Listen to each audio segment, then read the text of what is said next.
How's it going, everyone? It's Sam. We need to talk about penny stocks today and the continuous sell off that we're seeing in penny stocks. Now, we've seen this happen over the last couple months where we really saw almost the exact same pattern in every single penny stock. Let's take a look at TTOO, for example. We saw it go up in December pretty significantly, right? We saw a big jump throughout the month of 20% or something. Then we saw it about 2x in January, and then we saw it go up throughout February, and then almost in every single penny stock, every single biotech stock, we saw a peak right in this mid-February mark, and then we've seen it fall down and fall down and fall down since then. We've seen these things fall down 62%, 60%, 65%. I want to talk to you about what's happening with these. Now, I also want to talk to you about some other stocks too. Some that are actually doing quite well, some that are going down, but all ones that I'm really watching for various reasons, and I think they have a lot of potential here. Before we get started, if you guys don't mind hitting the like button, I appreciate that a lot. Also, there is a link down there in case you want some free money from M1 Finance. So if you deposit $100 onto a brokerage account there, you get $30 for free. Definitely check it out if you're interested. There's also a link down there to Webull in case you haven't gotten those free stocks. So you can make like $50 real quick if you just sign up for both of those and deposit $100 in each. You can try both the different platforms out. I really like M1 Finance for dividend investing. If we look at some of the high growth stocks, a lot of these are growth stocks on this list here. We have about 11 stocks that are in the green, and then as we go down, there are about 65 that are in the red. So not a great day. We have some companies that are down literally 18%. We have Sens, which is down 11%. We have Zom down 11%, BioLace, Check. A lot of these biotechs that have just been hammered recently. So what's happening with these? Well, I think there are a few things. First of all, we're seeing just this shift, this general shift away from growth stocks, right? We're seeing a lot of fear in the market about inflation, and a lot of people moved over from growth, from tech, from biotech, from EV, over to safer plays, or a lot of these reopening pandemic plays. A lot of people are playing the big infrastructure plan too. So we're seeing a general movement out of these higher growth stocks. Now, we're also seeing higher short interest. So at the same time that we're seeing that, I think we're seeing institutions trying to jump on this. So BNGO, they went from 22 million shares shorted to 24 million shares shorted recently. We're seeing more and more sell limits get hit, right? So people that were saying, okay, we went all the way up to 16, I'll just take my profit now. I'm up 400% still. I'll just take my profit if it hits $7 and that hits $7 and it pushes it down, right? So we're seeing a lot of people just being willing to sell out because they were some of the people that were early adopters of these stocks or early investors in these stocks. Like, for example, I was at $1.25, so I'm still up 400%. Am I selling out of everything? No. I bought these stocks fully knowing that they could go down 50% the day that I bought them. So I was willing to risk that because it is a small portion of my portfolio. Like all the penny stocks in general, all added together, 3% of my portfolio, maybe 4%.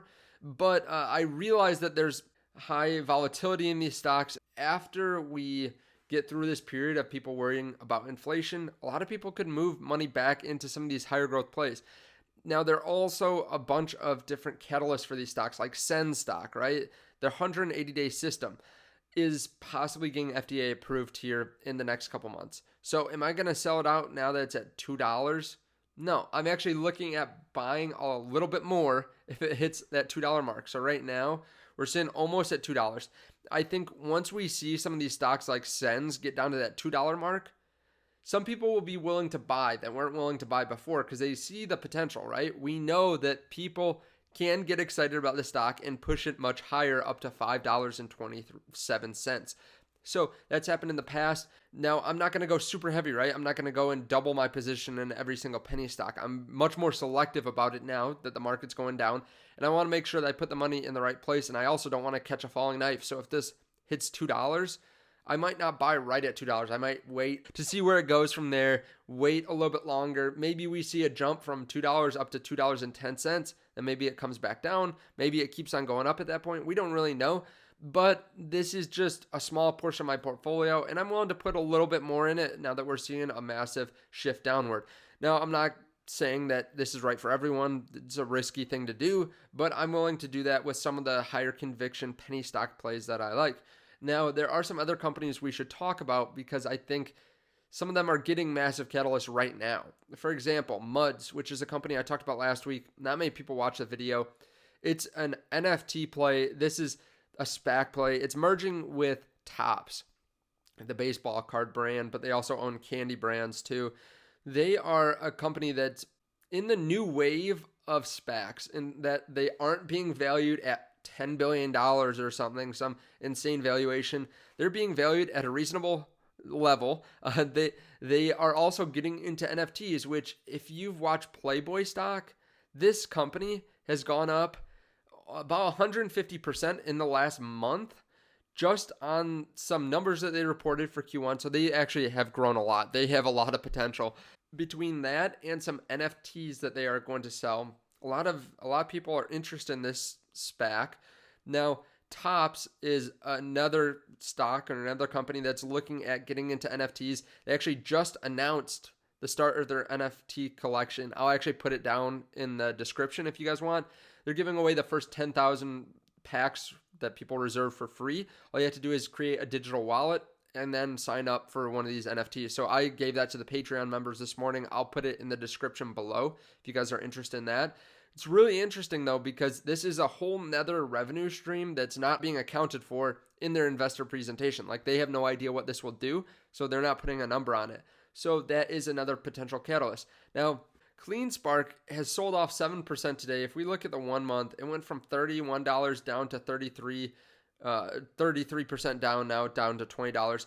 It's really interesting because this one seems to sell off when Bitcoin sells off, and then it starts to sell off when growth stocks sell off. It's being placed in growth stocks and infrastructure stocks and Bitcoin stocks too. So it's like in all these different categories, and it just keeps on getting downwards pressure. Now, this one is one that I think will do quite well over the next year because they're going to have revenues that probably 10x what they did last year. Q4 last year, I think they had between $2 and $3 million worth of revenue.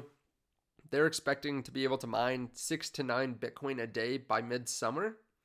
So they will be able to have about $300,000 in revenue every single day from Bitcoin mining. And that's just based on what they're saying they're going to do by midsummer. So I don't think they'll stop right then. They just raised a lot more money.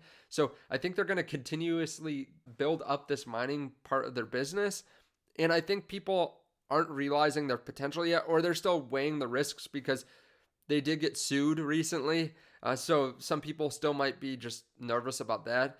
But I think once we start to see their next quarter guidance, I think we're going to see some upwards movement in the stock. Now, of course, do your research on this, but it's a really interesting stock that I think could have a huge catalyst coming up here when they announce their next earnings. Now, another company that I talked about recently was GNPK, and Benzinga just had this article on them. Could Redwire, a space infrastructure mini space ETF company, be best in industry? So they're basically, like they say, a ETF company. They bought a lot of smaller companies.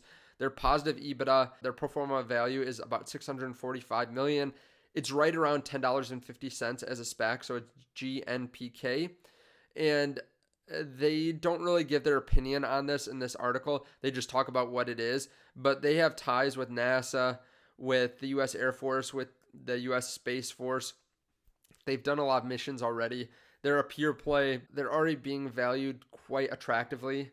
And again, you have the downwards protection of the SPAC because it's at $10.50. So really an interesting company here, and it just hasn't gotten much love yet. Thank you guys for watching. I appreciate you guys hitting the like button and checking out those links down below to BlockFi if you want an interest rate on your cryptocurrency and a bonus up to $250. And then there's also the link to M1 Finance and to Webull. You can make a bunch of money right off the bat. They're like $300 if you start making some deposits on those 3 different brokerage accounts. So thank you guys for checking that out. Check out the link down there to the NFTs too if you want some free NFTs. And I will see you guys in the next video. Let me know your thoughts on all these companies down below. Thanks.